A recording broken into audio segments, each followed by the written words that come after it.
Ya, bismillahirrahmanirrahim. Assalamualaikum warahmatullahi wabarakatuh. Selamat pagi teman-teman sekalian. Jadi pada kesempatan kali ini kita akan melakukan presentasi masing-masing kelompok sesuai dengan materi yang sudah dibagikan sebelumnya. Maka dari itu, mari sama-sama langsung kita mulai tanpa perlu menunggu lama-lama lagi. Dari kelompok 1, saya persilahkan ke kelompok 1. Ya, baik teman-teman. Assalamualaikum warahmatullahi wabarakatuh. Shalom. Terima kasih atas kesempatan diberikan kepada kami. Kelompok 1. Saat ini kami kelompok 1 akan mempresentasikan pembelajaran PDL. Dan kelompok kami terdiri dari 3 orang, yaitu saya, Gamar Pamili, Fadli Setiawan. Jadi kami bertiga akan membahas tahapan penerapan PJBL atau Project Based Learning yang nantinya akan dimulai penjelasannya oleh Kak Gamar Pamili. Disilakan.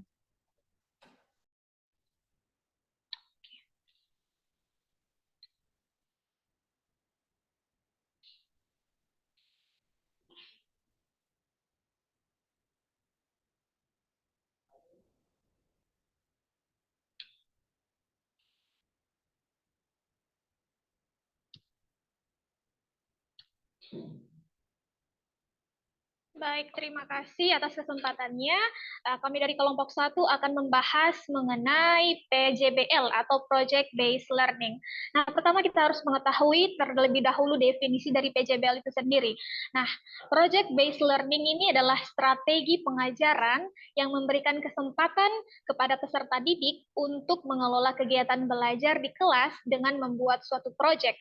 Maka dari sini kita bisa menarik kesimpulan bahwa Project Based Learning ini termasuk dalam strategi student center atau strategi yang berorientasi pada siswa.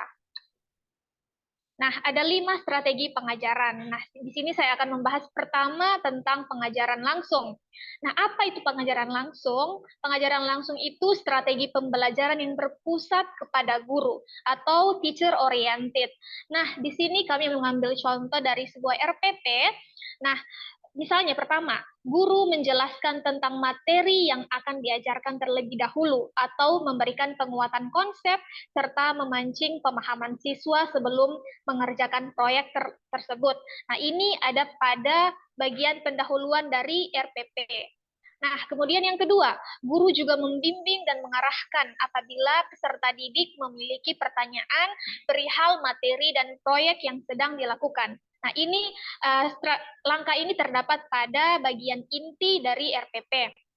Kemudian yang berikutnya memberikan umpan balik dan memberikan umpan balik terhadap proyek dan hasil pembelajaran melakukan kegiatan tindak lanjut dalam bentuk pemberian tugas individual. Nah, ini semua termasuk dalam pengajaran langsung. Dan yang terakhir, yaitu di bagian menginformasikan, yaitu rencana kegiatan pembelajaran untuk pertemuan berikutnya. Nah, di sini kita bisa tahu bahwa semua kegiatan-kegiatan ini berpusat pada guru, seperti definisi awal tadi. Kemudian yang kedua, pengajaran tidak langsung. Nah, pengajaran tidak langsung pada strategi project-based learning ini merupakan suatu proses membantu siswa agar dapat belajar dengan baik. Nah, di sini guru sebagai fasilitator yang akan membantu siswa dalam proses pembelajaran. Nah, contoh-contohnya, yang pertama, siswa mencari teks tertulis di berbagai sumber. Nah, kemudian yang kedua, siswa mengumpulkan gambar dan foto teks tulis. Dan terakhir, siswa membaca rujukan dari berbagai sumber, termasuk buku teks, untuk mengetahui informasi perihal proyek yang akan dilakukan. Nah, di sini pengajaran tidak langsung bertolak belakang dengan yang tadi, pengajaran langsung, di mana pengajaran tidak langsung ini berorientasi kepada siswa atau kita biasa sebut dengan student center. Baik, materi selanjutnya akan disampaikan oleh rekan saya, Saudara Fadli.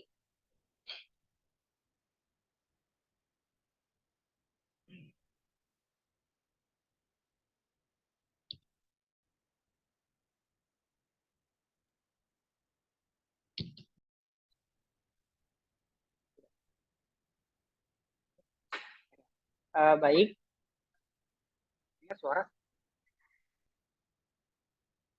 Selanjutnya terkait strategi pengajaran interaktif. Di mana strategi pengajaran interaktif ini dia adalah pengajaran yang bersifat dua arah, yaitu adanya interaksi antara guru dengan siswa ataupun dengan siswa dengan teman sebayanya.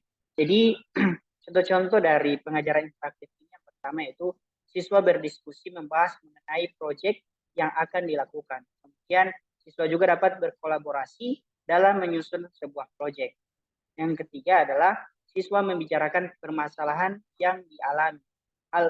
Beberapa hal ini merupakan contoh dari strategi pengajaran interaktif. Kemudian yang selanjutnya adalah strategi pengajaran mandiri, di mana dalam strategi ini lebih menitik beratkan pada inisiatif peserta didik untuk belajar secara mandiri, mulai dari bisa digambarkan dalam kegiatan pembelajaran yaitu siswa menganalisis perbedaan dan persamaan. Jadi untuk strategi pengajaran mandiri ini dia lebih menekankan pada peserta didik itu sendiri, di mana dia menganalisis atau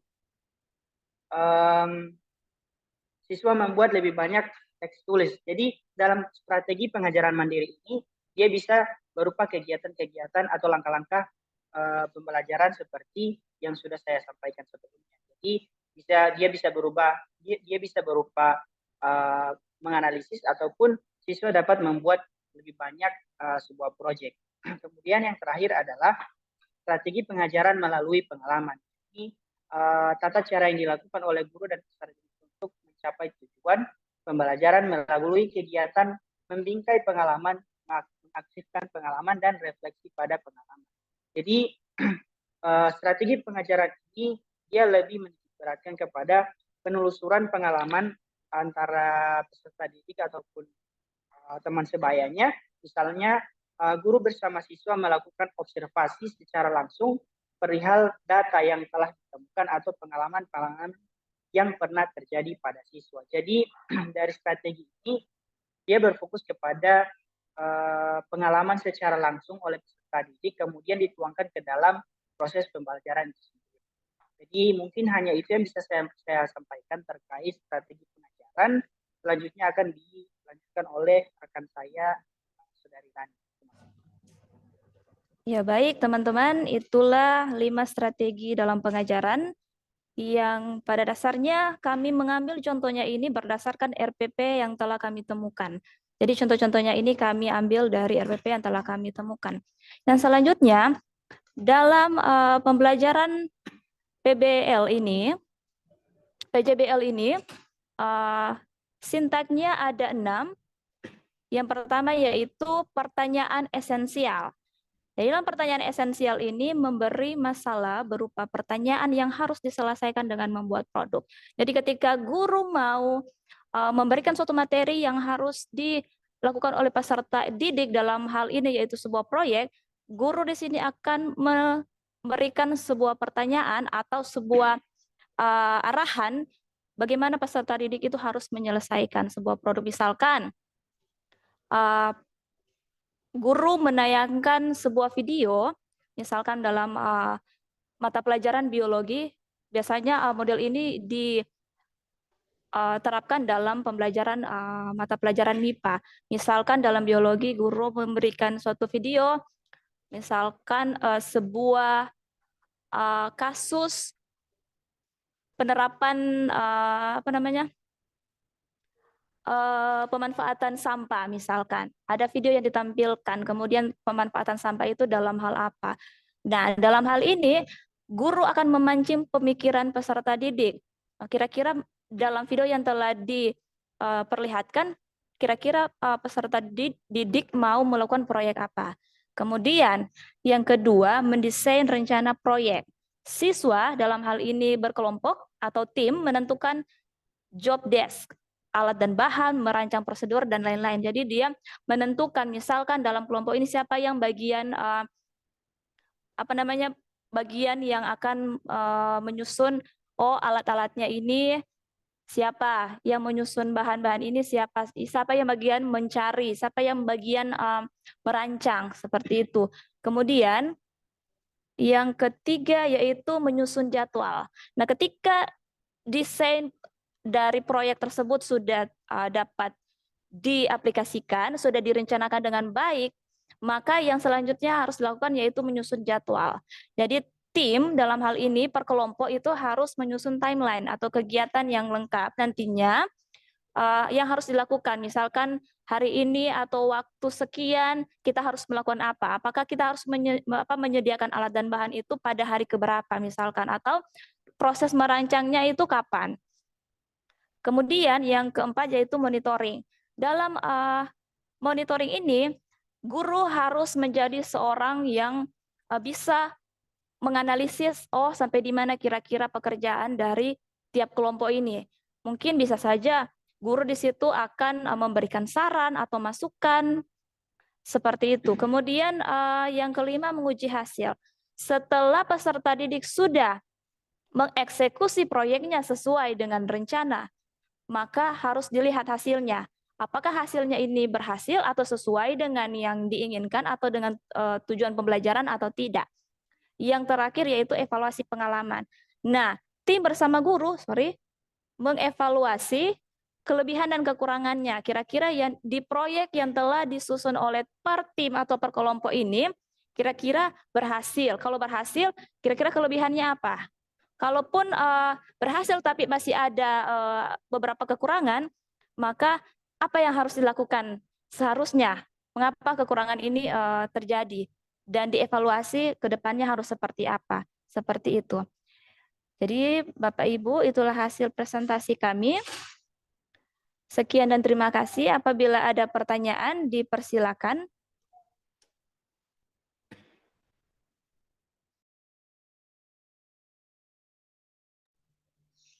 Ya, demikian presentasi dari kelompok 1. Selanjutnya untuk teman-teman yang ingin bertanya, silahkan.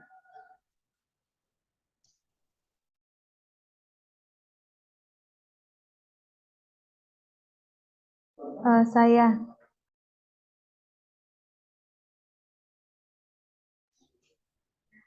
Ya, silakan Ibu Christine. Ya, baik, terima kasih atas kesempatan yang diberikan untuk menanggapi dari materi dari kelompok 1 yang berjudul Project Based Learning, strategi pembelajaran Project Based Learning. Di sini saya mau bertanya kepada kelompok 1, kan sekarang kita ada dalam kelas rumpun bahasa begitu, dan Bapak Ibu adalah calon guru bahasa baik bahasa Inggris maupun bahasa Indonesia. Nah, yang akan saya tanyakan yaitu proyek apa yang bisa kita berikan kepada siswa, maksudnya minta siswa untuk lakukan, begitu, untuk buat begitu dalam mata pelajaran bahasa, selain dari video atau selain dari video begitu. Sudah mengerti ya, Bapak Ibu? Proyek apa yang bisa kita minta untuk siswa-siswa lakukan khusus untuk mata pelajaran bahasa Indonesia selain membuat video? Begitu. Oke, baik. Langsung ditanggapi oleh kami selaku kelompok pemateri. Ya. Bapak Ibu sekalian, apakah sudah dilihat RPP yang telah saya bagikan? Ya, di RPP ini khususnya bagi mata pelajaran bahasa Inggris. Nanti akan dijelaskan oleh Pak Fadli karena beliau jurusan bahasa Inggris yang lebih paham mengenai RPP ini. Jadi disilakan kepada Pak Fadli karena memang di RPP ini dia menggunakan PJBL.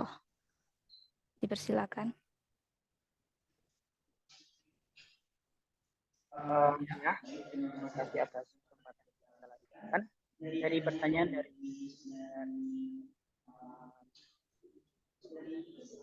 mungkin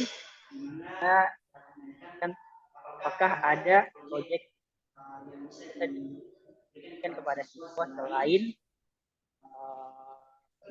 tadi itu video. Jadi berdasarkan RPP yang saya angkat mana topiknya membahas tentang announcement, itu pengumuman. Jadi jika melihat dari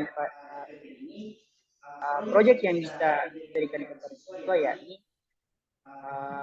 siswa bisa membuat proyek, membuat sebuah pengumuman dengan desain sesuai kreasi mereka. Kemudian mereka membacakan announcement tersebut di depan kelas ataupun di sebuah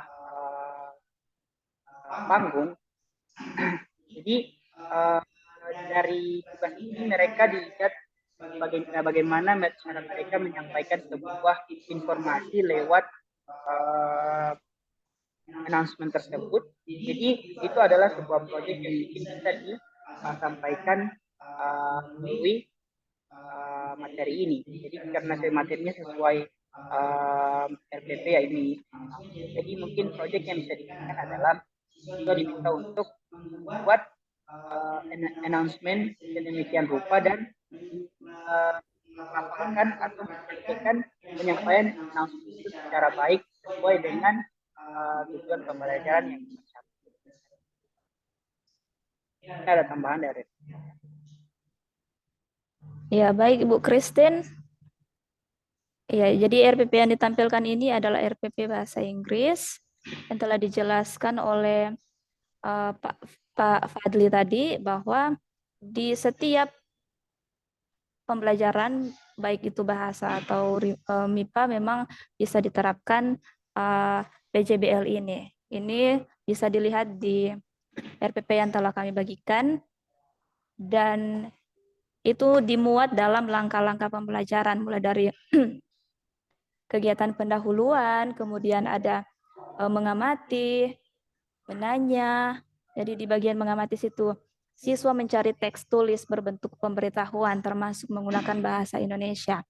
Jadi di situ bisa bisa dipahami bahwa ini menggunakan strategi pembelajaran mandiri.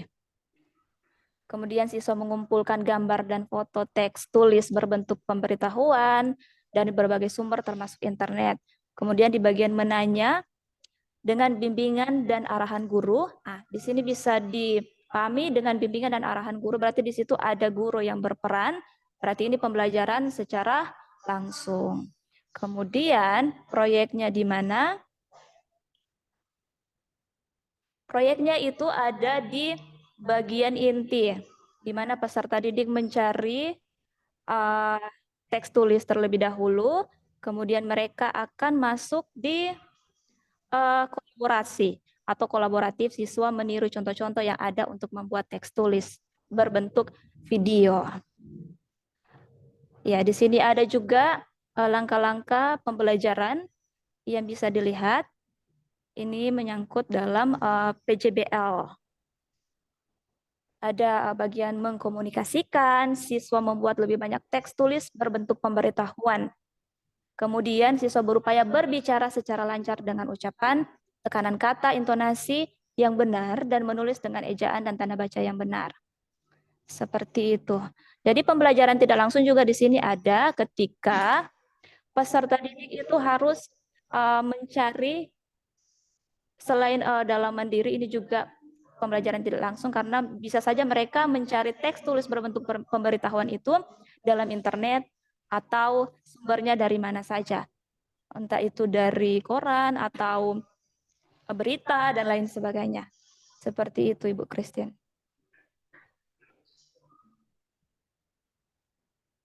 Apakah ada pertanyaan dari teman-teman yang lain mungkin atau tambahan? Mungkin saya ingin menambahkan jawaban dari teman-teman kelompok 1 mengenai pertanyaan dari Ibu Christine. Jadi mungkin dalam pembelajaran bahasa Inggris seperti yang di RPP yang sudah ditampilkan oleh kelompok 1, mungkin juga dalam bagian project based learning itu bisa dibuat misalnya kan ini text announcement. Jadi setelah belajar itu setelah siswa mengetahui ini bentuk text announcement ini, siswa dapat dibentuk jadi kelompok, lalu mungkin guru bisa menugaskan peserta didik mungkin untuk menyusun text announcement seperti itu. Jadi misalnya siswa-siswa ini membawa alat dan bahan, misalnya udah print gambar animasi dari rumah, lalu dibawa ke sekolah, membawa gunting.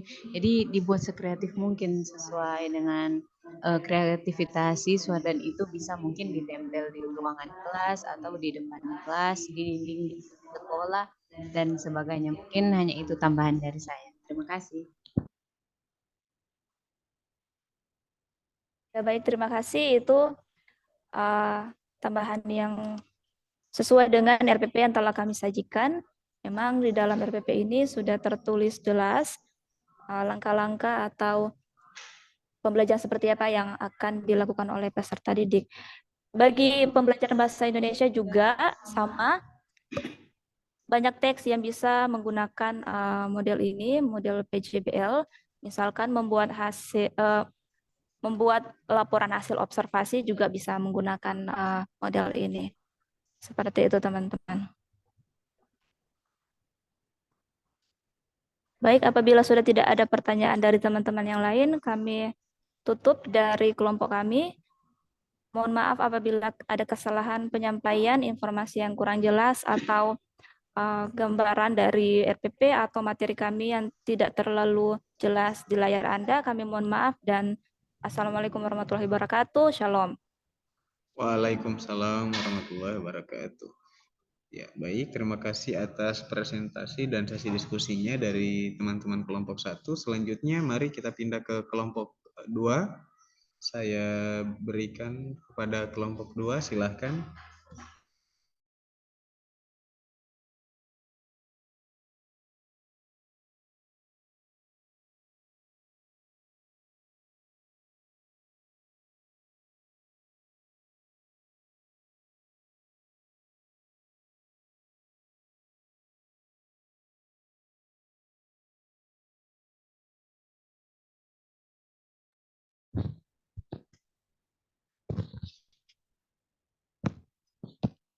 Baik, terima kasih. Kami dari kelompok 2, saya April bersama dengan rekan-rekan saya Ainun dan Ainsya akan membahas mengenai small group discussion.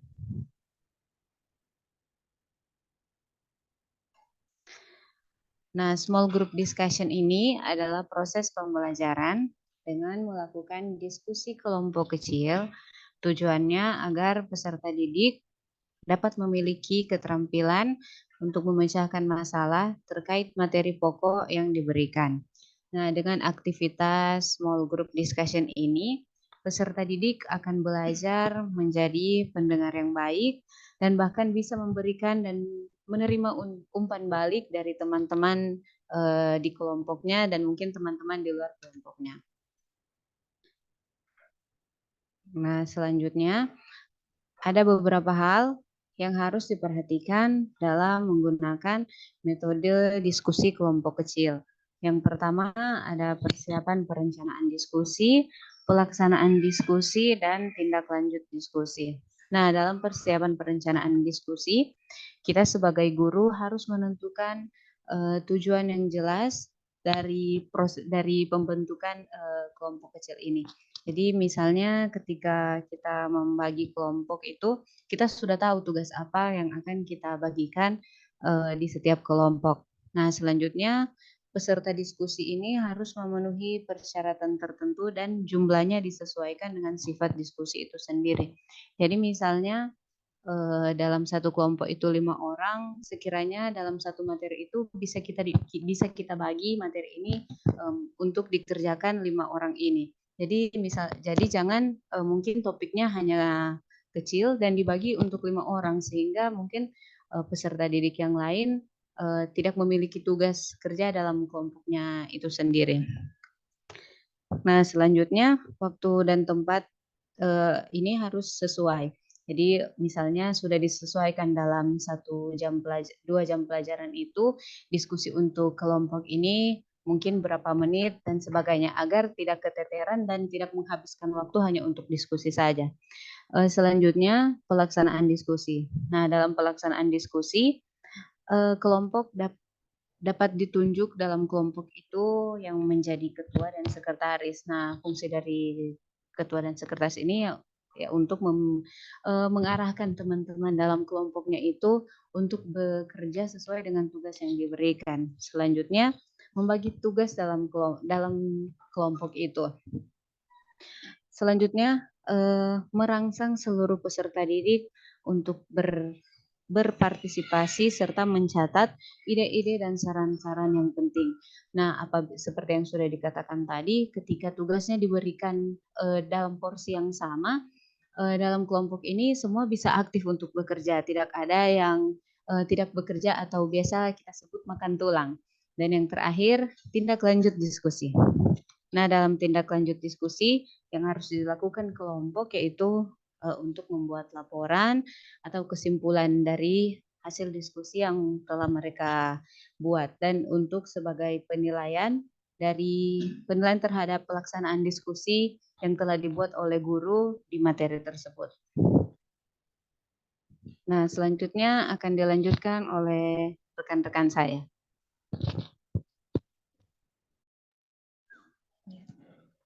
Baik. Terima kasih atas kesempatan yang diberikan kepada saya. Itu yang berikut langkah-langkah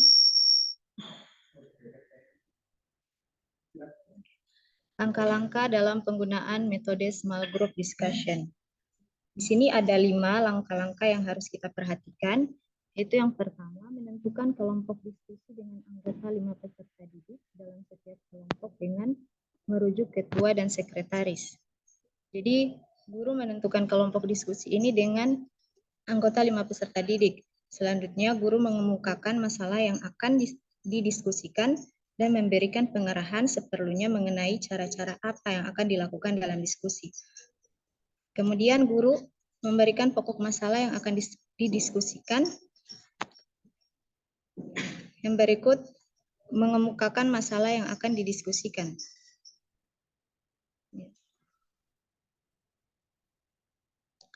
Kemudian yang ketiga, peserta didik berdiskusi di dalam kelompoknya masing-masing. Jadi para peserta didik ini berdiskusi di dalam kelompoknya masing-masing dan guru mengontrol keberlangsungan dari diskusi tersebut. Kemudian setiap kelompok melaporkan hasil diskusinya. Dan yang terakhir, peserta didik mencatat hasil diskusi dan guru menyimpulkan hasil diskusi tersebut. Untuk selanjutnya, Kak Aisyah.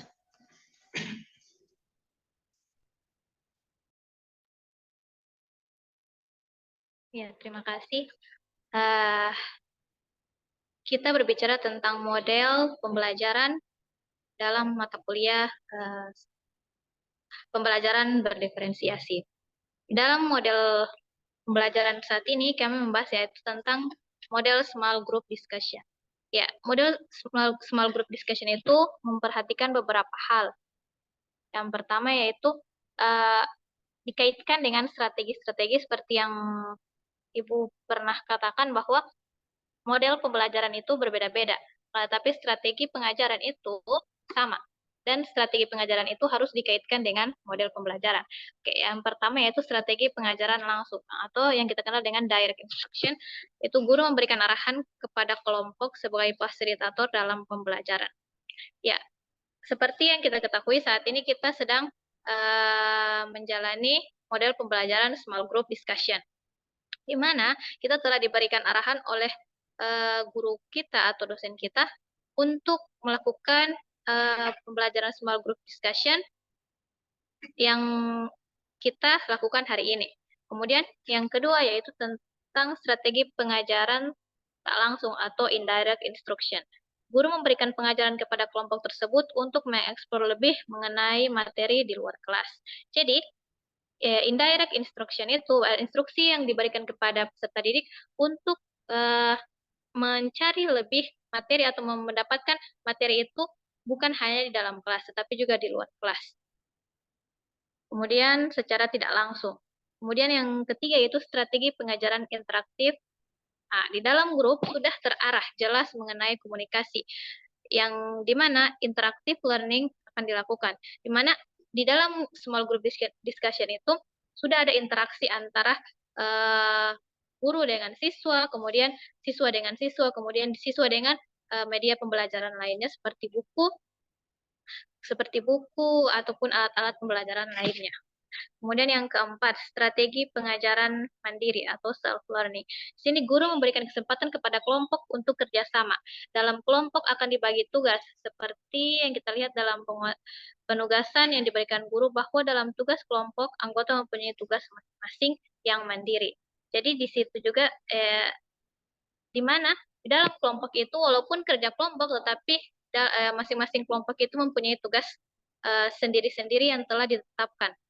Seperti contoh kita melakukan presentasi, tidak hanya satu orang, akan tetapi ada anggota-anggota kelompok lainnya juga yang melakukan presentasi, dan itu semua aktif ya. Jadi itu termasuk dalam self learning. Kemudian yang terakhir, strategi pengajaran melalui pengalaman. Bisa kita ambil dalam materi dialog. Karena dialog itu merupakan interaksi kelompok, contoh situasi formal dan informal.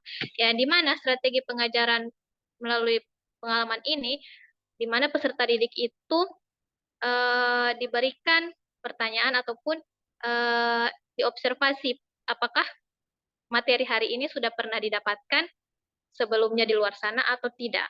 Ya, yang kita bisa ambil dalam materi dialog. Walaupun dalam bahasa Indonesia, ya kita bisa ambil dalam materi teks prosedur. Teks prosedur itu bisa kita dapati di berbagai makanan, contohnya mie instan, cara membuat mie. Situ itu ada teks prosedur, tapi mereka mungkin tidak tahu bahwa itu teks prosedur. Akan tetapi itu berdasarkan itu pengalaman yang telah mereka, tidak mungkin makan mie instan itu selangsung makan pakai bumbu, padahal harus dimasak, airnya pun harus pakai air yang mendidih. Kalau pakai air yang mendidih itu tidak akan masak mie-nya seperti itu. Ya, saya pikir cukup untuk strategi pengajaran dalam model small group discussion ataupun keseluruhan. Saya kembalikan kepada moderator. Baiklah, demikianlah presentasi dari kelompok kami. Apabila ada pertanyaan, kritik dan saran dari teman-teman, dipersilakan. Saya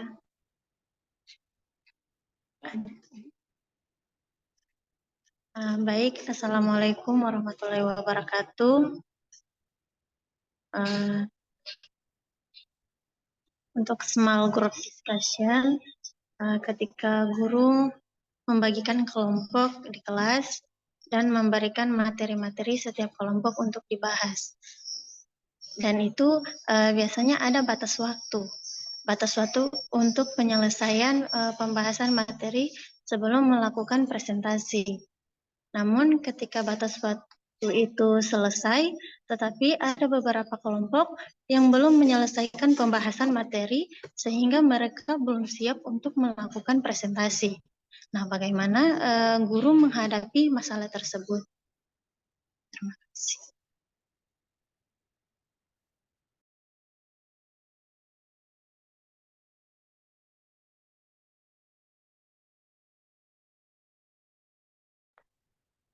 Ya, terima kasih atas jawabannya. Ya, tentu saja itu sudah kita pertimbangkan dari awal. Kalau di mana pembahasan grup itu, setiap pertanyaan itu dibatasi. Setiap sanggahan itu dibatasi. Kemudian setiap waktu untuk penjelasan materi pun dibatasi.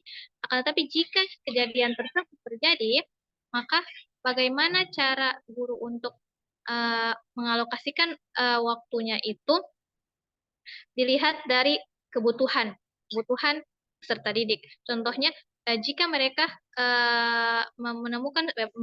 memberikan materi yang sudah diberikan oleh kelompok lain ataupun sudah tersirat dalam grup discussion antara kelompok lain dan kelompok lain, maka dari itu kebutuhan tersebut telah terpenuhi. Seperti itu. Bisa dipahami? Ada lagi?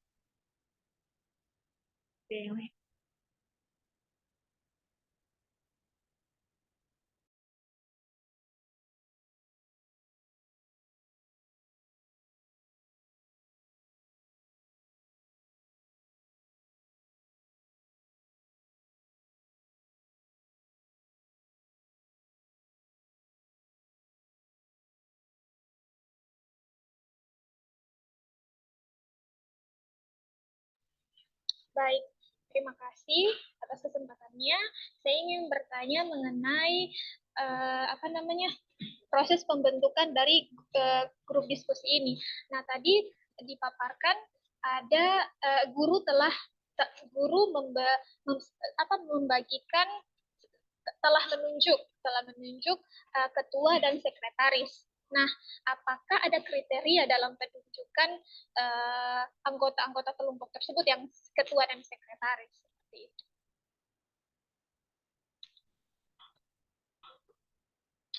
Bisa dimengerti ya soalnya Kak? Di materinya Bu Ain, di situ saya sempat membaca guru menunjuk ketua dan sekretaris. Kan biasanya kita kalau kerja kelompok hitung 1, 2, 3 atau di spin pakai handphone. Nah, di small group discussion ini guru telah menentukan siapa ketuanya, siapa sekretarisnya. Kira-kira apa yang menjadi kriteria penunjukan dari ketua dan sekretaris tersebut? Baik, terima kasih untuk pertanyaan dari Ibu Gamar. Jadi menurut pengalaman saya ketika saya menjadi peserta didik di sekolah itu, ketika dibagi kelompok dan misalnya disuruh anggota kelompok untuk memilih ketua dan sekretaris kelompok itu, biasanya kita itu sebagai peserta didik ya, kita memilih orang yang kita percaya bisa menuntun. Jadi biasanya itu kalau waktu saya menjadi peserta didik, saya cenderung memilih teman yang saya rasa dia itu bisa menuntun. Misalnya dia bisa membagi tugas dengan adil dan sebagainya. Dan untuk sekretaris, ketika saya menjadi peserta didik itu, saya cenderung memilih mungkin teman saya yang misalnya cara menulisnya cepat, atau dapat menunjang tugas dari ketua kelompok ini. Namun bukan berarti dalam grup itu yang bekerja hanya ketua dan sekretarisnya saja. Nah, ketua dan sekretaris ini hanya membantu saja, maksudnya membantu teman-teman di kelompok, bukan berarti hanya mereka yang bekerja atau mereka yang mempresentasikan. Tidak, namun semua anggota kelompok itu memiliki hak yang sama. Cuma mungkin ketua itu dia bisa, misalnya ketika diberikan materi, ketua kelompok ini dia yang memilah oh mungkin part A ini dikerjakan oleh ini, part B dikerjakan oleh ini dan sebagainya. Mungkin kalau dari sudut pandang peserta didik seperti itu. Apabila ada tambahan dari teman-teman, dipersilakan. Saya ingin menambahkan, ya saya setuju dengan perkataan Ibu April. Mengingat pembelajaran diferensiasi ini lebih diterapkan juga kepada IKM atau implementasi kurikulum merdeka, di mana siswa itu diberikan leluasa untuk memilih haknya atau diberikan pemikiran merdeka kepada siswa tersebut, kepada peserta didik. Jadi kalaupun paradigma lama, guru itu hanya melihat siswa-siswa yang aktif ataupun siswa yang pintar. Tetapi di dalam melihat implementasi kurikulum merdeka, bahwa siswa itu diberikan kekuasaan untuk bisa berpikir kritis, tapi dengan keinginannya sendiri. Jadi setuju dengan pemikiran Bu April bahwa peserta didik itu disuruh pilih siapa yang mau jadikan ketua, biar tidak ada kesenjangan ataupun iri hati, Anda ini tidak cocok jadi ketua, kenapa dijadikan ketua, ataupun lebih baik Anda jadi ketua. Itu diberikan hak kepada peserta didik sendiri untuk memilih siapa yang jadi ketua ataupun siapa yang jadi sekretaris. Walaupun dari sekretaris itu pasti mereka bilang, DP tulisan bagus, DP tulisan ini. Sekretaris itu kan tugasnya menulis, ataupun karena dalam tugas kelompok itu ada yang ditugaskan untuk menulis, kemudian hasil laporan kelompok diberikan kepada guru. Nah, itu diberikan kepada siswa. Saya pikir seperti itu. Ada tambahan dari teman-teman yang lain?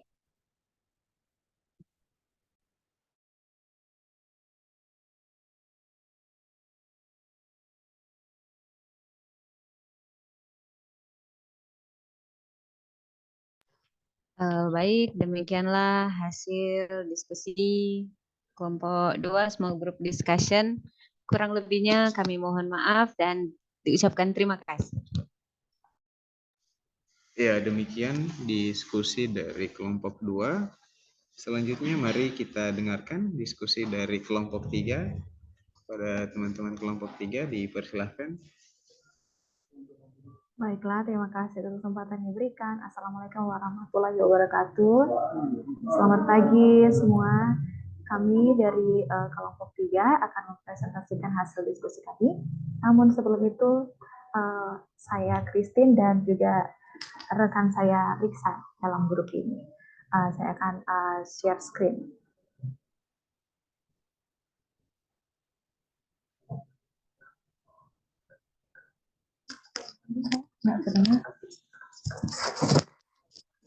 Oke, jadi bisa dilihat Bapak Ibu untuk screen-nya. Oke, jadi untuk kelompok kami akan membahas strategi pembelajaran berdiferensiasi dengan model pembelajaran jigsaw reading. Oke, jadi untuk yang pertama akan disampaikan oleh rekan saya Riksa.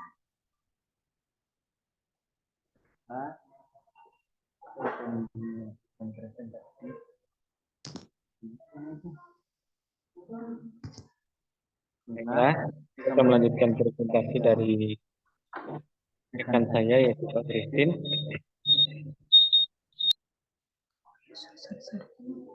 Mana ini kita pilih? Oke, itu tentang materi jigsaw. Ini strategi pembelajaran jigsaw adalah pembelajaran komparatif yang memungkinkan siswa untuk belajar berkelompok dan bertanggung jawab pada satu topik atau bahasan yang kemudian dikolaborasikan dengan anggota kelompok lainnya sehingga membentuk pengetahuan yang utuh.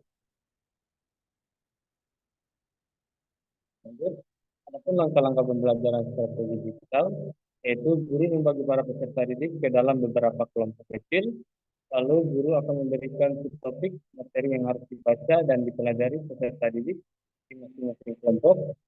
Setelah itu, masing-masing peserta didik mempelajari subtopik materi tersebut. Mereka akan dikelompokkan ke dalam kelompok baru yang disebut sebagai kelompok expert. Dalam kelompok expert, masing-masing peserta didik akan mendiskusikan pemahaman mereka masing-masing. Setelah itu, peserta didik akan kembali di tempat di kelompok yang berbeda. Kemudian, ia diminta untuk mengerjakan teman atau peserta didik lainnya. Mereka akan melakukan tutur sebaya yang tujuannya untuk saling memberikan dan menambah informasi yang mungkin sebelumnya belum mereka ketahui.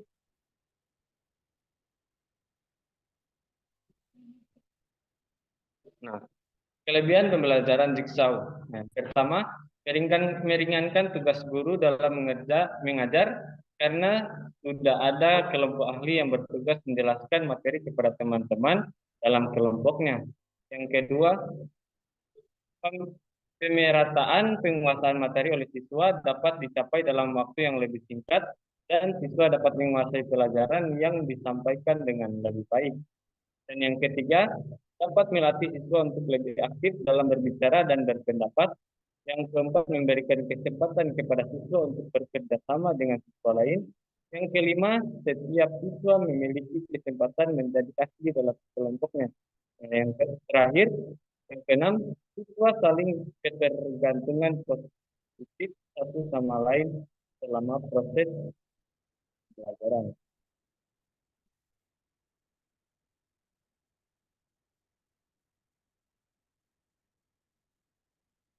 Presentasi selanjutnya saya serahkan kepada Christine. Iya, terima kasih. Jadi tadi kita sudah melihat tentang langkah-langkah pembelajaran dan juga kelebihannya. Dan tentu saja setiap metode pembelajaran itu dia mempunyai kekurangan dan kelemahan. Dan untuk kelemahannya bisa kita lihat di dalam slide, yaitu yang pertama, siswa menjadi lebih aktif dalam kelompoknya. Dan siswa yang aktif ini cenderung untuk mendominasi proses diskusi dan mengontrol jalannya diskusi. Yang kedua, siswa dengan kemampuan membaca berpikir lebih rendah akan mengalami kesulitan untuk menjelaskan materi apabila ditunjuk sebagai tenaga ahli. Dan yang ketiga, siswa memiliki kecerdasan di atas rata-rata teman-temannya, akan cenderung merasa bosan ketika menerima penjelasan dari rekannya yang dinilai kurang setara dengannya. Yang keempat, membutuhkan kejelian dari guru dalam membentuk kelompok sehingga kelompok benar-benar heterogen. Jika tidak ada kemungkinan terbentuk kelompok yang anggotanya kurang menonjol semua atau sebaliknya. Dan yang kelima, penugasan anggota kelompok untuk menjadi tim ahli kadang tidak sesuai dengan kemampuan dengan kompetensi yang harus dipelajari. Dan yang keenam, yaitu siswa yang pasif atau merasa kurang dibandingkan temannya akan mengalami krisis percaya diri. Nah, jika dikaitkan dengan 5 strategi pengajaran yang telah kita pelajari dari kelompok-kelompok sebelumnya, yaitu yang pertama strategi pengajaran langsung, yang kedua strategi pengajaran tidak langsung, yang ketiga strategi pengajaran interaktif, yang keempat strategi pengajaran mandiri, dan yang kelima strategi pengajaran melalui pengalaman.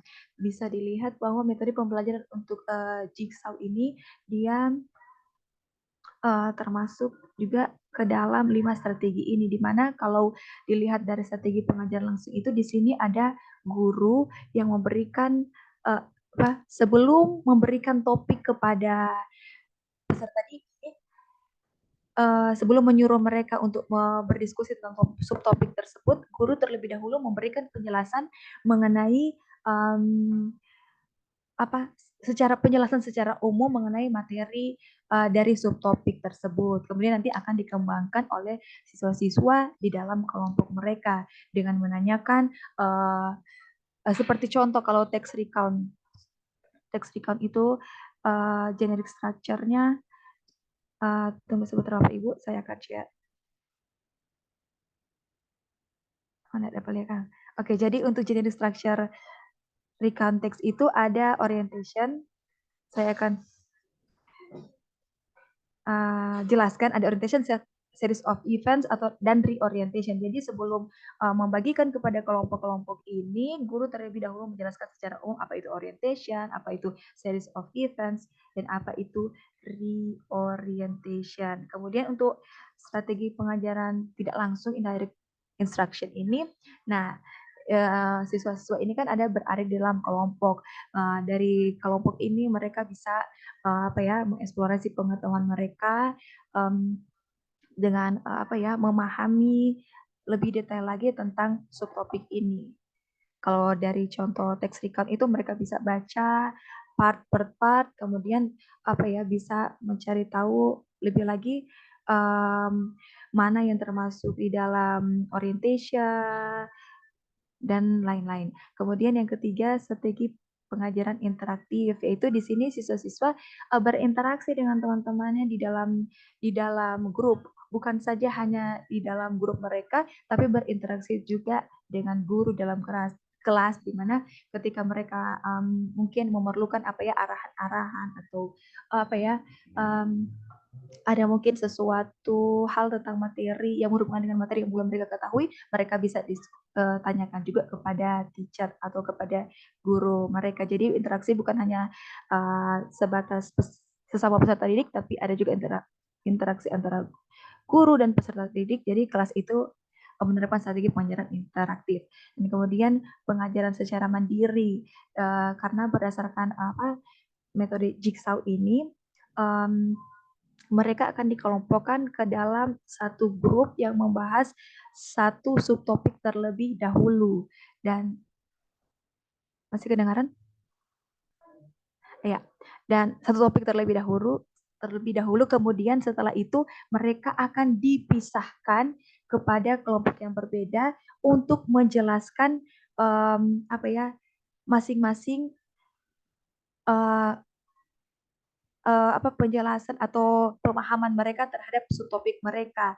Jadi dari sini setiap siswa itu dituntut untuk benar-benar memahami apa materi tersebut sehingga ketika dia berpindah kepada kelompok lain, dia bisa secara mandiri untuk berbagi kepada teman-teman di kelompok yang baru mengenai pemahamannya tentang subtopik yang telah ia pelajari di kelompok expert, kelompok ahlinya atau kelompok sebelumnya yang membahas subtopik yang sama.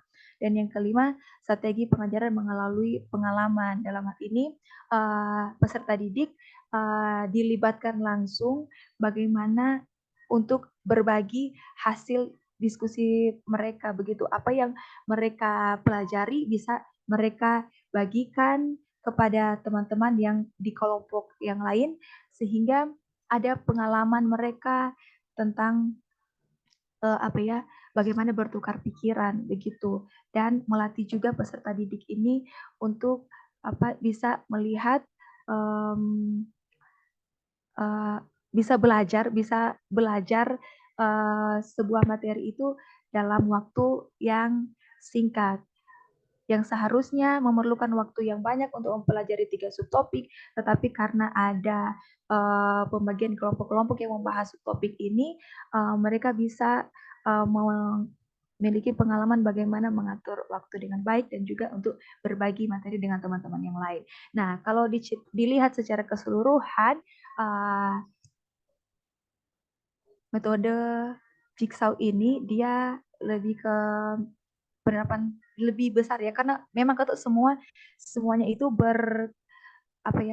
ada berkesinambungan begitu, ada unsur-unsur dalamnya, tapi yang lebih besar presentasinya kita lihat bahwa metode pembelajaran Jigsaw ini lebih diklasifikasikan strategi pengajaran tidak langsung atau indirect instruction yang lebih fokus kepada siswa karena di dalam metode pembelajaran ini siswa lebih banyak yang berinteraksi, guru hanya sebagai instrukturnya saja begitu. Dan peserta didik terlibat dalam proses pengamatan, penyelidikan, penarikan kesimpulan, dan pembentukan hipotesis lebih meningkat. Baiklah, jadi itu presentasi tentang metode pembelajaran Jigsaw. Jika ada pertanyaan atau tambahan atau saran dari teman-teman dipersilakan. Saya punya pertanyaan. Saya.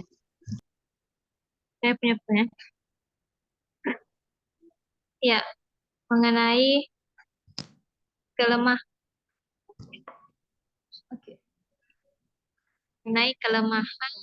kita lihat bisa di-share ulang screen yang kelemahan, Bu. Ya, baik.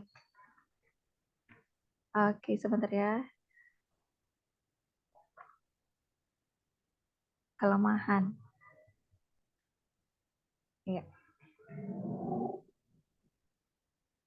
Ya, saya tertarik dengan kelemahan yang dimana nomor 2, siswa dengan kemampuan membaca dan pikiran rendah akan mengalami kesulitan untuk menjelaskan materi apabila ditunjuk sebagai tenaga ahli. Nah, di sini kan yang saya ambil kesimpulan dari pelajaran Jigsaw itu, dia juga adalah group discussion seperti kelompok kami. Nah, tapi di sini mungkin guru berperan kurang atau hanya sebagai fasilitator lah atau instruktur kepada peserta didik karena ini antara grup dengan grup seperti itu.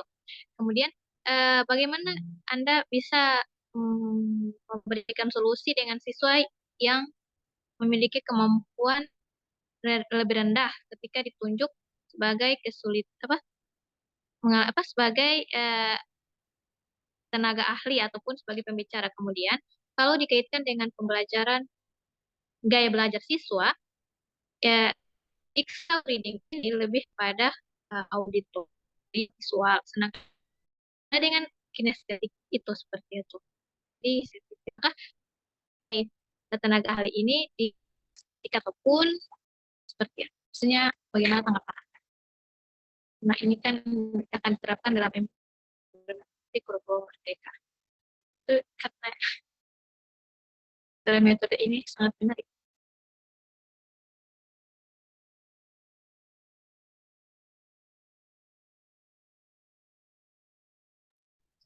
Ya, baik, terima kasih.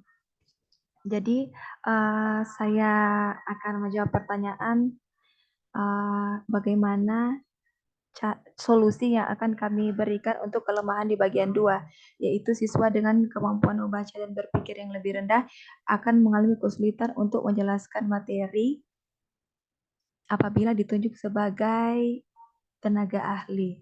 Begitu. Jadi seperti yang kita ketahui bersama bahwa gaya pembelajaran siswa itu berbeda-beda, apalagi kalau dikaitkan dengan IKM ya, implementasi kurikulum merdeka, itu pembelajaran disesuaikan dengan gaya belajar siswa dan bagaimana jika siswa tersebut dalam hal ini tidak kurang dalam kemampuan auditori visualnya begitu. Kalau dari saya akan mengencourage memberikan penguatan kepada siswa ini untuk berani berbagi tentang pemahaman atau pengalaman yang dia dapatkan berdasarkan materi yang dipelajari atau subtopik yang diberikan. Dia bisa berbagi kepada teman-teman lain. Mungkin kalau misalkan dia kurang kemampuan untuk membaca dan berpikir itu masih rendah, dia bisa berbagi dengan menggunakan gayanya dia seperti itu. Seperti contoh, dia bisa menggunakan sebuah video begitu dan menjelaskan kepada teman-temannya mengenai subtopik yang ia pelajari dan pemahaman yang ia pelajari di dalam di dalam kelompoknya, kelompok expertnya. Begitu. Terima kasih. Atau mungkin ada tambahan dari teman-teman karena saya juga masih belajar dalam hari ini ya.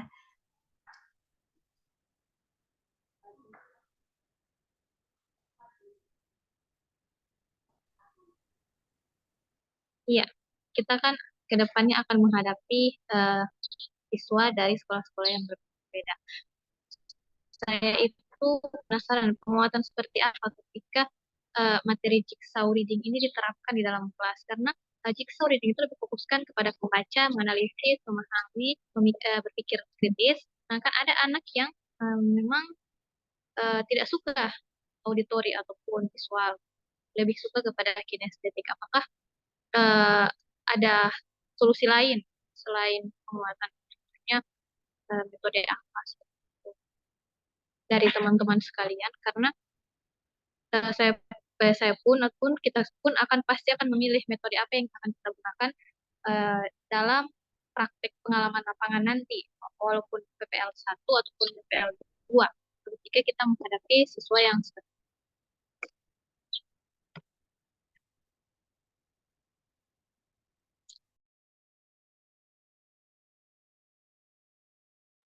Oke, terima kasih. Jadi saya akan memberikan tambahan bagaimana penguatan yang akan diberikan. Seperti yang kita ketahui bahwa ketika kita mau merencanakan sebuah proses pembelajaran itu kan harus terlebih dahulu melihat metodenya. Kalau misalkan pembelajaran tersebut cocok dengan metode jigsaw, kita bisa menerapkan metode jigsaw. Tapi kita juga tidak bisa memang berpatokan hanya kepada satu peserta didik. Barangkali ada di kelas itu yang contohnya 10 peserta didik. Dan kemudian hanya ada satu atau hanya ada dua yang lemah di dalam mengikuti metode pembelajaran jigsaw ini.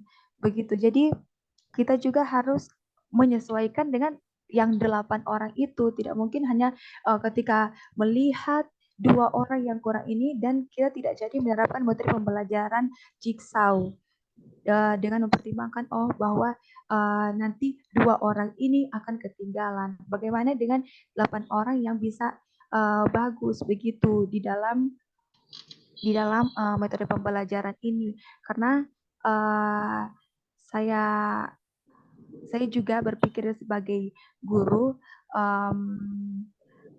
memang kita tidak bisa menyenangkan semua peserta didik atau semua orang begitu. Jadi mungkin jika ada satu atau dua peserta didik yang lemah dalam metode pembelajaran Jigsaw ini, bisa tetap terus diterapkan dengan mempertimbangkan presentasi lebih banyak terhadap siswa yang bisa atau lebih mengerti. Nanti mereka akan menyesuaikan dengan metode pembelajaran ini. Terima kasih. Ada tambahan? Ya, dari saya, Kak. Saya ingin bertanya.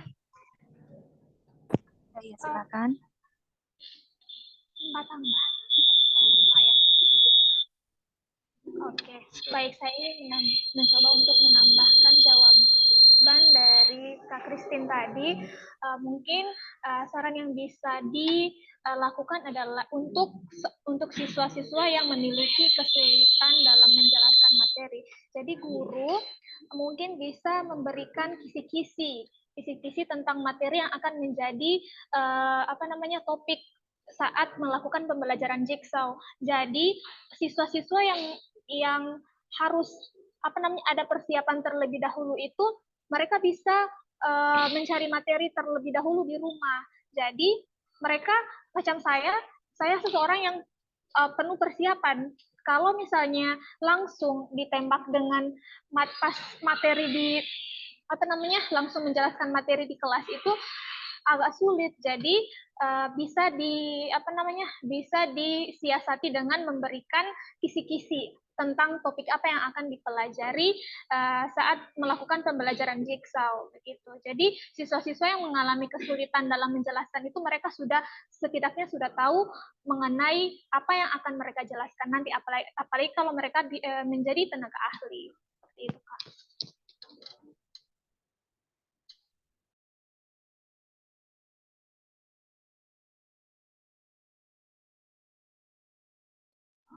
Baik, saya akan bertanya kepada kelompoknya Ibu Christine dan Bapak Riksan.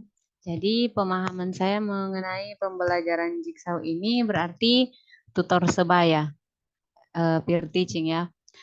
Namun seperti yang kita tahu itu peserta didik ini memiliki kemampuan untuk menerima materi dan persepsi yang berbeda-beda. Nah, berarti tidak menutup kemungkinan bahwa nantinya apabila siswa yang berperan sebagai tenaga ahli itu, apabila dia menangkap materi yang diberikan kepada dia itu sedikit berbeda dengan teman-teman lain, bisa jadi ketika dia mengajarkan kepada teman yang lain itu akan terjadi misperception ini. Jadi kira-kira dari kelompok Ibu Christine dan Bapak Riksan, apabila menjadi guru yang menerapkan model pembelajaran ini, kira-kira apa yang akan dilakukan untuk mencegah terjadinya hal ini, mispersepsi ini? Terima kasih. Ya, baik. Saya akan menjawab pertanyaan dari Ibu April. Perlu diketahui bersama bahwa proses pembelajaran di kelas itu dia harus sesuai dengan tujuannya. Jadi kalau misalkan ada sebelum mulainya diskusi, guru akan terlebih dahulu menjelaskan mengenai tujuan pembelajaran. Jadi ada batasan-batasan yang telah diberikan oleh guru mengenai pemahaman ini dia akan sampai di sini begitu. Secara umumnya seperti ini. Dan kalaupun sampai ada peserta didik yang pemahamannya itu berbeda atau akan atau mungkin kurang atau salah atau bagaimana, dan ketika dia harus berbagi kepada teman-temannya dan itu akan menjadi persepsi bersama juga sesama teman-temannya, kita juga tidak boleh melupakan bahwa pembelajaran Jigsaw ini bukan hanya sebatas kepada diskusi per kelompok. Nah, dalam metode pembelajaran Jigsaw ini, ketika selesai diskusi kelompok, semua kembali kepada semua kembali kepada kelompok atau kelompok expert masing-masing. Kemudian guru merefleksikan begitu, dong. melihat kembali, oh apa pemahaman apa yang sudah teman-teman kalian bagikan. Kalau misalkan ada yang memaparkan pemahaman yang teman mereka berikan itu kurang atau salah, mungkin dari situ guru bisa mengarahkan begitu, berikan arahan. Jadi kesimpulan itu nanti akan didiskusikan secara bersama-sama di dalam kelas. Terima kasih. Mungkin ada tambahan dari Ya, teman-teman? mungkin saya akan menyimpulkan. Ya, terima kasih. Jawabannya sudah bisa diterima. Tapi mungkin kita bisa mengkaitkan dengan mengintegrasikan teknologi atau mengaitkan tentang pembelajaran teknologi. Seperti yang kita ketahui pada mata kuliah sebelumnya bahwa teknologi itu bukan hanya tentang internet dan alat yang membutuhkan listrik ataupun lain-lain, melainkan teknologi adalah keahlian tentang sesuatu. Jadi di dalam metode Jigsaw mungkin kita bisa untuk anak-anak yang kinestetik yang mungkin tidak tertarik sekali dengan reading ataupun audio visual, itu kita bisa menggunakan teknologi yang ada dan membuat mereka lebih berpartisipasi di dalam kelompok. Mungkin seperti itu. Karena nanti kita akan menghadapi ya siswa yang seperti ini ataupun situasi yang mungkin gambaran, karena ini berdasarkan pengalaman yang saya temui di sekolah saya, itu materinya tentang teks prosedur, tetapi di situ baru teori. Dari situ mungkin saya membuat sebuah kertas yang dikaitkan dengan prosedur, karena di dalam buku itu cara membuat sup, padahal situ tidak ada peralatan untuk cara membuat sup. Ya mungkin kita keahlian kita begitu, karena saya mengambil jigsaw juga karena penerapannya seperti itu, ada siswa yang masalahnya seperti itu. Saya pikir sekian sekedar kerjasamanya kita. Iya baik, terima kasih Bu Insya. Mungkin ada teman-teman lain yang menambahkan? Baik. Jadi saya hanya ingin mengumpulkan apa yang sudah disampaikan oleh Saudari Ainun. Jadi Aisyah, sorry. Jadi mengapa perlunya strategi pengajaran itu dalam proses pembelajaran, yaitu untuk melihat karakteristik peserta didik. Jadi kita perlu menyesuaikan strategi-strategi yang akan kita gunakan dalam pembelajaran itu sendiri. Jadi sekalipun ada peserta didik yang mempunyai motivasi belajar khususnya pada reading, jadi mungkin strategi pengajaran yang dapat dilakukan itu bisa dilihat oleh guru sendiri. Jadi meskipun metodenya model pembelajarannya ada jigsaw reading, tapi strategi yang harus diterapkan oleh guru tersebut harus merujuk pada gaya belajar tadi. Jadi penyesuaian gaya belajar tadi itu dapat dilakukan melalui strategi pengajaran oleh guru. Iya, baik, terima kasih untuk tambahannya Pak Fadli. Jadi sekian presentasi dari kelompok kami. Selanjutnya kami serahkan kepada moderator. Ya, baik, itu dia presentasi dari kelompok 3. Selanjutnya mari sama-sama kita dengarkan presentasi dari kelompok 4. Saya izin untuk share screen dulu.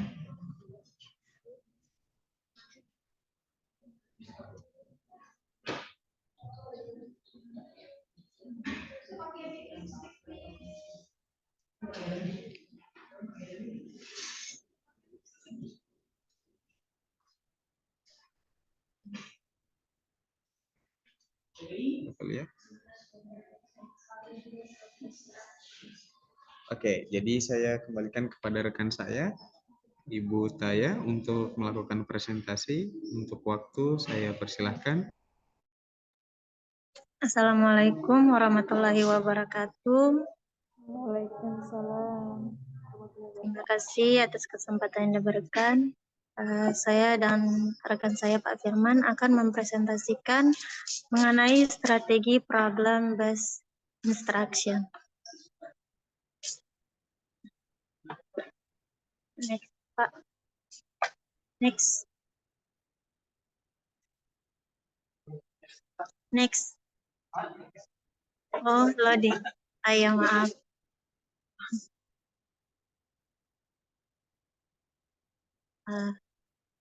Mohon maaf, ada kesalahan teknis.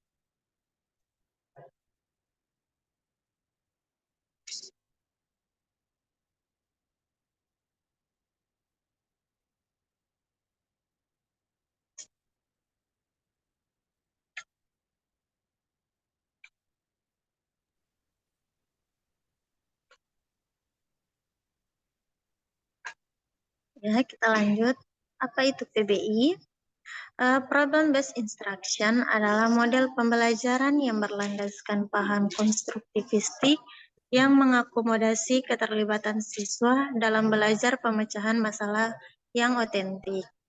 Dalam strategi Problem Based Instruction, guru mengangkat suatu masalah yang aktual sebagai satu pembelajaran yang menantang dan menarik, sehingga peserta didik diharapkan dapat belajar memecahkan masalah. Ada beberapa karakteristik problem-based instruction.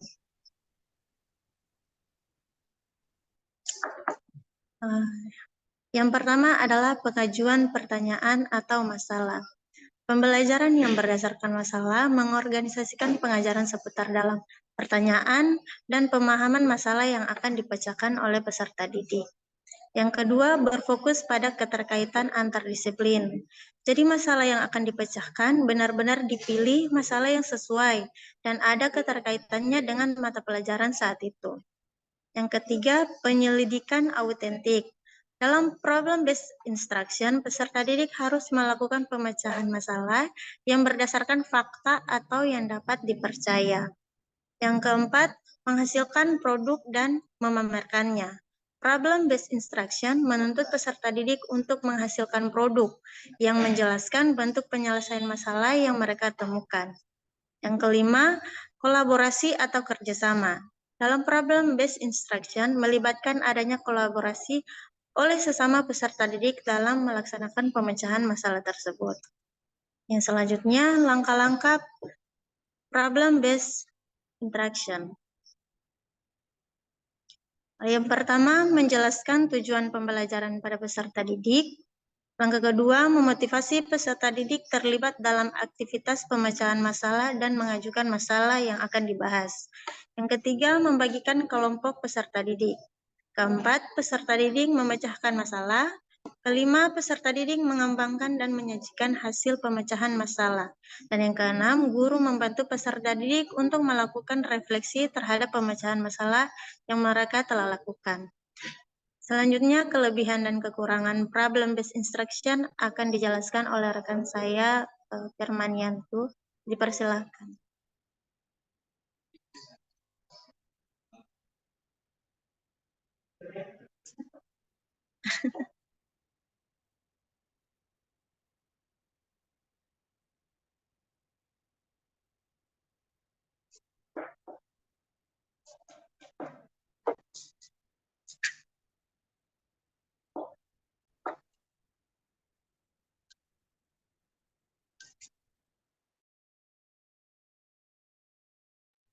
Ya, baik. Selanjutnya saya akan menjelaskan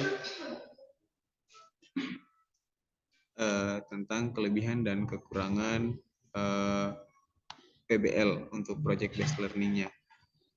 Jadi untuk kelebihan dan kekurangan PBI ini itu mulai dari kelebihan dulu itu ada 5. Itu pertama, peserta didik dilibatkan dalam kegiatan belajar sehingga pengetahuan benar-benar diserap dengan baik.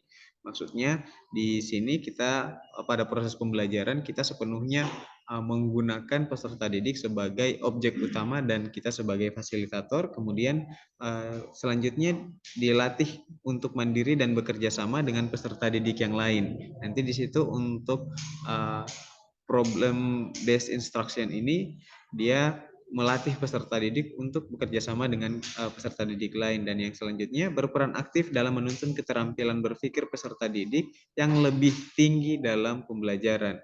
Yang selanjutnya, peserta didik dapat merasakan manfaat pembelajaran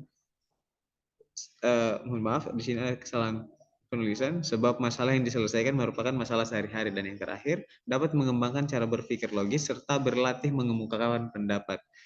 Untuk kekurangannya di sini ada 3. Yang pertama itu untuk peserta didik yang malas, tujuan model tersebut tidak akan tercapai. Kemudian yang kedua, dia membutuhkan lebih banyak waktu dibanding menggunakan metode-metode yang lain. Dan yang ketiga itu menuntun guru untuk membuat perencanaan pembelajaran yang lebih matang.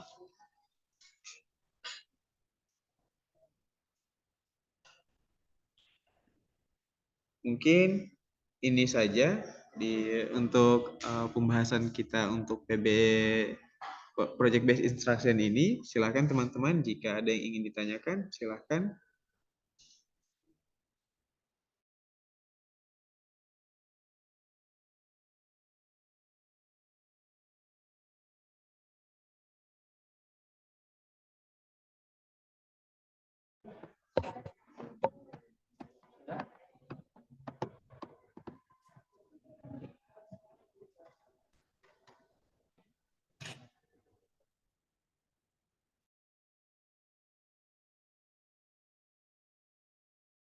Ya, silakan teman-teman jika ada yang ingin bertanya.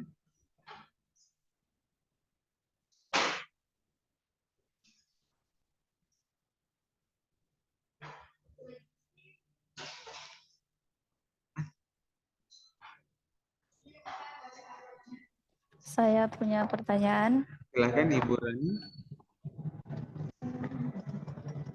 Iya, bagi kelompok yang membahas PBI ini, kayaknya lebih bisa dipahami secara bersama apabila PBI ini diberikan penjelasannya dalam bentuk contoh penerapannya di kelas. Jadi saya memohon mungkin untuk kelompok bisa menjelaskan kalau misalkan dalam penerapannya di dalam kelas itu seperti apa. Ya, dijabarkan mungkin per kegiatannya. Terima kasih. Oke, itu saja Ibu Rani. Iya Pak Firman. Oke.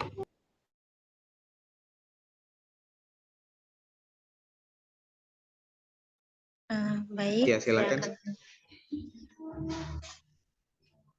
Yang ditanyakan, bagaimana strategi problem based instruction jika diterapkan dalam kelas? Ya, saya izin menjawab. Dalam pembelajaran bahasa Indonesia itu kita bisa mengambil materi teks eksplanasi. Di situ teks eksplanasi itu kan berbasis masalah dari penyebabnya, kenapa itu terjadi dan bagaimana solusinya. Nah, dalam teks eksplanasi kita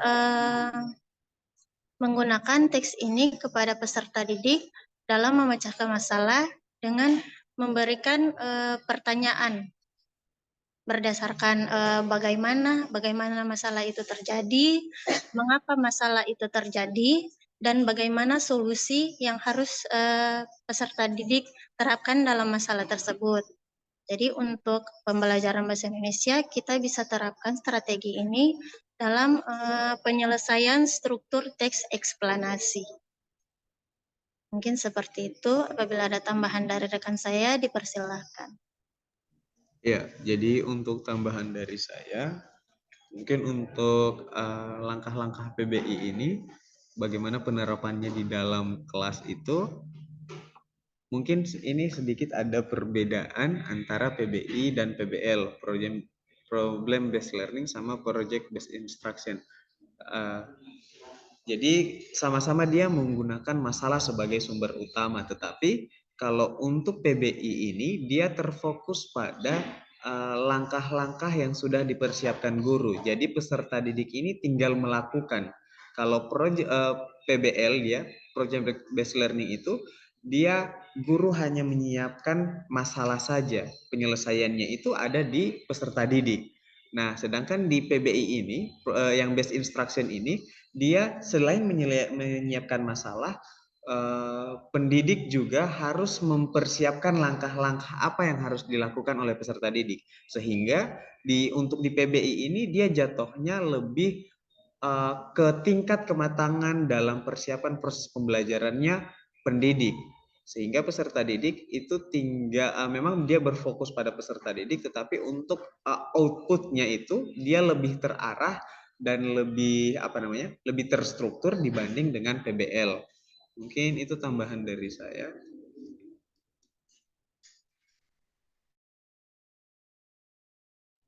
Ada lagi teman-teman? Saya ingin bertanya.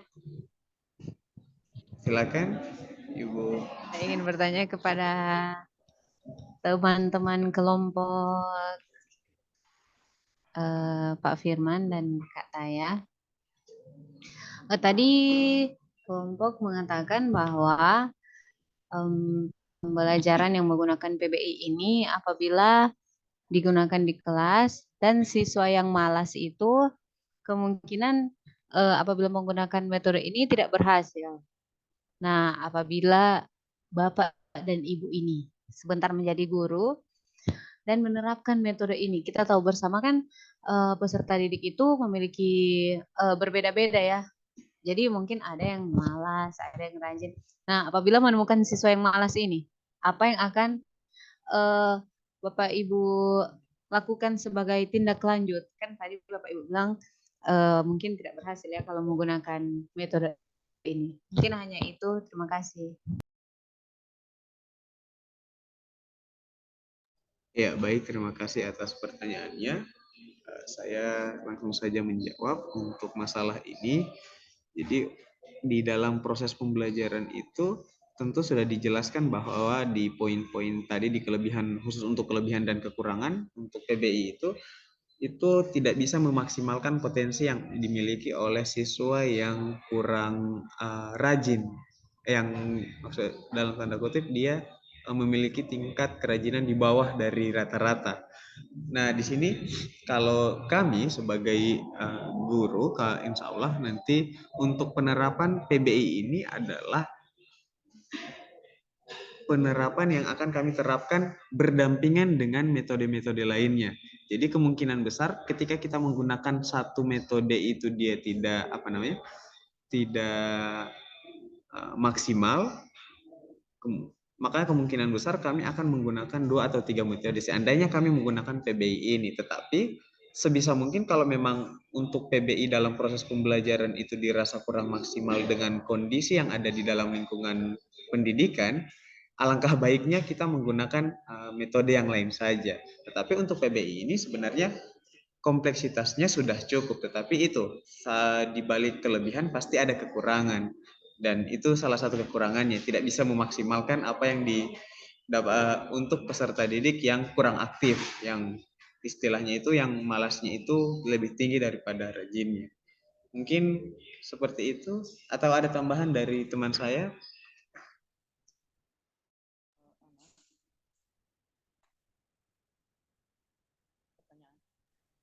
Ya, silakan yang masih ada yang ingin bertanya. Jadi terkait model pembelajaran problem based instruction ini kan nantinya kita akan menerapkannya dalam pembelajaran di kelas. Nah, yang jadi main topik atau main pembahasan kita pada diskusi kali ini adalah bagaimana kita menerapkan strategi pengajaran yang telah disebutkan, di mana yang ada direct instruction, indirect instruction, dan seterusnya. Jadi jika dilihat dari langkah-langkah yang sudah dijabarkan sebelumnya terkait model pembelajaran problem based instruction ini, kira-kira strategi pengajaran yang ada 5 tadi itu bisa kira-kira bagaimana penerapannya jika menggunakan model problem based instruction dan merujuk pada strategi pengajaran tersebut yang 5 tersebut. Terima kasih.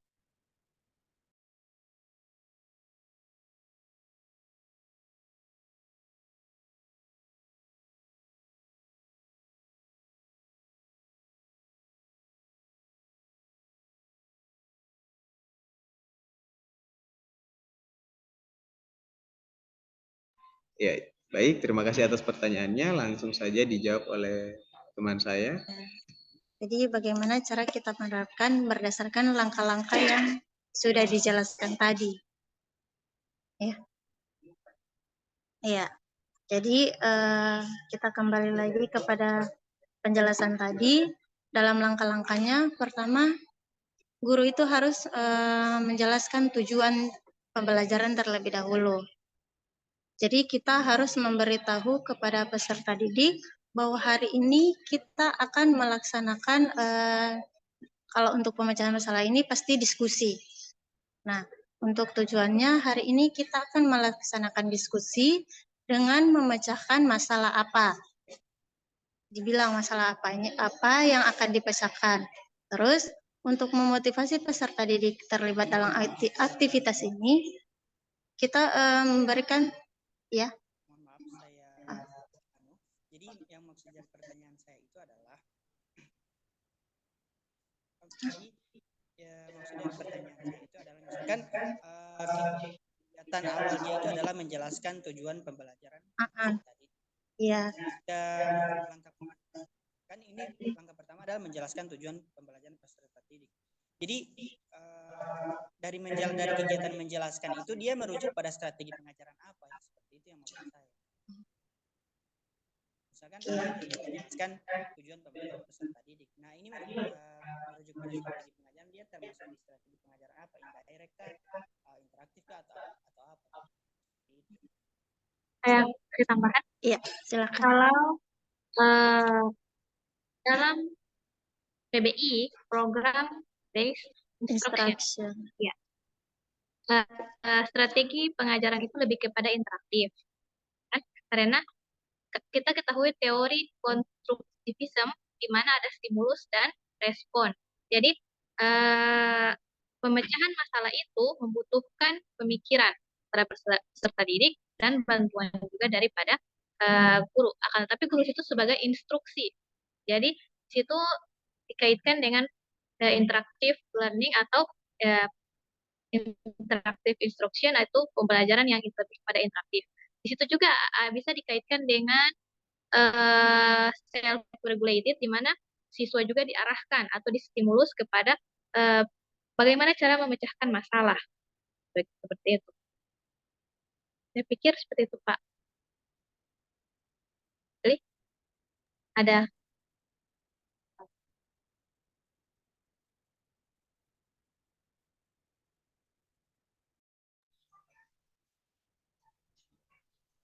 ya, jadi itu tambahan dari Kak Ainsyah Kadir. Terima kasih atas tambahannya. Silakan teman-teman.